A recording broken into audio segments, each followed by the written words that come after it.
नमस्कार, आप देख रहे हैं न्यूज फॉर नेशन और मैं हूं प्रियदर्शन।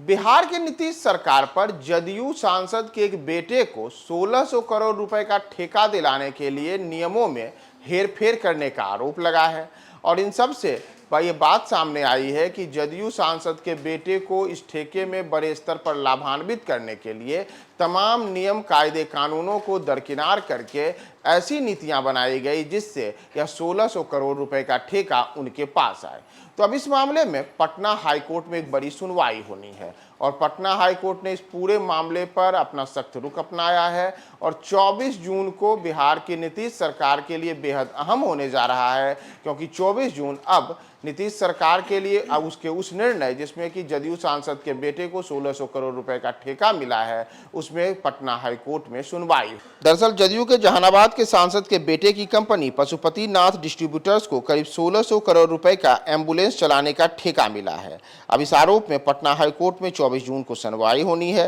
न्यायमूर्ति पीबी बजंती और न्यायमूर्ति जितेंद्र कुमार की खंडपीठ बीबीजे इंडिया प्राइवेट लिमिटेड की ओर से दायर अर्जी पर सुनवाई करेगी। इस अर्जी में आरोप लगाया गया है कि नीतीश सरकार ने नियमों में बदलाव कर जहानाबाद के सांसद चंद्रशेखर प्रसाद चंद्रवंशी के बेटे बेटियों के स्वामित्व वाली कंपनी पशुपति नाथ डिस्ट्रीब्यूटर्स को एम्बुलेंस चलाने का ठेका दिया है। सांसद के परिवार के 4 सदस्य इस कंपनी के बोर्ड ऑफ डायरेक्टर्स में शामिल हैं। इस समय यह भी आरोप लगाया गया है कि कंपनी ठेका में भाग लेने के योग्य ही नहीं है, यानी कि जिन मापदंडों के आधार पर कंपनी को ठेका मिलना चाहिए उसके लिए कंपनी कहीं से भी उसको पूरा नहीं करती है और बिना अर्हता को पूरी करे ही नीतीश सरकार ने अब इस कंपनी को ठेका दिया है। इसमें यह भी कहा गया है कि नियमों में फेरबदल कर रेट को भी कम करके इस कंपनी को लाभान्वित करने की कोशिश की गई। अब इसमें स्वास्थ्य विभाग की ओर से एम्बुलेंस सेवा का एक एजेंसी को देने पर बिहार भाजपा ने भी राज्य सरकार पर हमला बोला है। भाजपा नेता रविशंकर प्रसाद और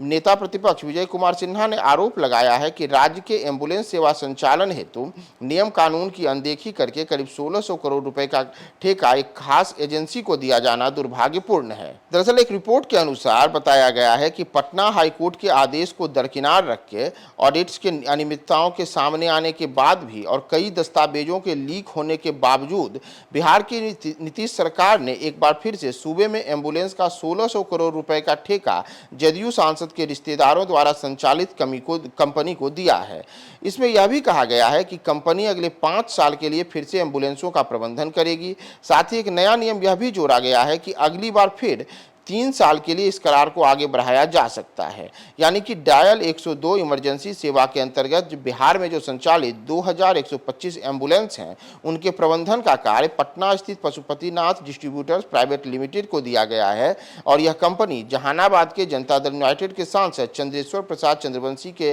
पुत्र पुत्रियों और अन्य रिश्तेदारों द्वारा संचालित है। इसमें जदयू सांसद के बेटे सुनील कुमार हैं, सुनील कुमार की पत्नी नेहा रानी है, सांसद के एक और बेटे जितेंद्र कुमार की पत्नी मोनालिसा और सांसद के साले प्रसाद निराला भी कंपनी के संचालकों में शामिल हैं। दरअसल वर्ष 2017 में भी इस कंपनी और एक सम्मान फाउंडेशन ने 650 एम्बुलेंस के प्रबंधन के लिए 400 करोड़ रुपए का करार लिया था, लेकिन उसके बाद अब यह कंपनी अलग हो गई है या अपने स्तर पर अकेले ठेका डाली है और उसमें जो इनकी प्रतिद्वंदी कंपनियां हैं उनका आरोप है कि नीतीश सरकार ने जानबूझ करके ऐसे नियम बनाए और नियमों में ऐसे फेरबदल किए जिससे तमाम अन्य कंपनियों को इस ठेके में किसी प्रकार का लेने का जो अधिकार था वह छिन गया और जो पशुपति डिस्ट्रीब्यूटर्स कंपनी है इसको लाभान्वित किया गया, जो जदयू सांसद के बेटे की स्वामित्व वाली कंपनी है। अब इसी मामले में 24 जून को पटना हाईकोर्ट में सुनवाई होनी है। पटना हाईकोर्ट में होने वाली इस सुनवाई में अगर यह सुनवाई नीतीश सरकार के दिए गए निर्णय के पक्ष में आता है तब तो बेहद ठीक है, वरना नीतीश सरकार इस ठेके के रूप में एक बार फिर से बड़े कानूनी पचड़े में फंस सकती है।